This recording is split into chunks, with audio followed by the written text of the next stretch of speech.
918 ભાગ્યા 19 કરવાના. કેમ કરશું લે? પહેલા તો નક્કી કરો કે ભાગી શકાય કે ના ભાગી શકાય. જો ચલો 9918 આટલો લખ્યું મેં. આ એકમનો અંક કહેવાય તો બધાને ખબર છે ને? એનો કાઢ નાખ. કેટલા લખીશું? 951. કયો અંક કાઢ્યો તો? આઠડો. 2 વડે ગુણાકાર કરી 16 ક્યાં મૂકીશું? અહીંયા ઉમેરો ભાઈ. આ ધ્યાન રાખો.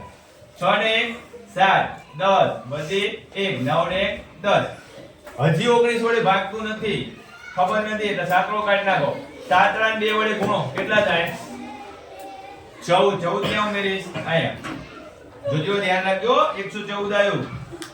હજી આ એકડો એકમનો અંક કાઢી નાખો. કયું કાઢ્યું? 4. એને 2 વડે ગુણો કેટલા આયા? 8.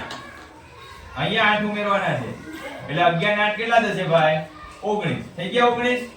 અહીંયા 19 જવાબ આવે એનો મતલબ આ સંખ્યાને આપણે 19 વડે ભાગાકાર કરી શકીશું. બરોબર? ભાગાકાર કેવી રીતે કરવાના છે?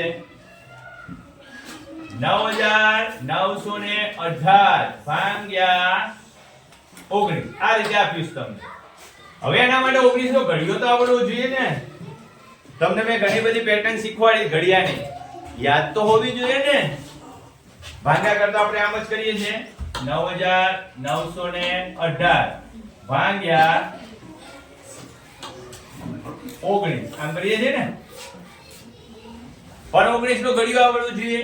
તો 19 નો ઘડિયો યાદ રાખો. જો મેં તમને કીધું તો કે દશકના સ્થાન ઉપર એકી સંખ્યા 1 3 5 7 9 11 13 15 17 અને તમને એ પણ કીધું તો કે ઊંધો આંકડા લખો. 1 2 3 4 5 6 7 8 અને 9 કીધું તો આવું.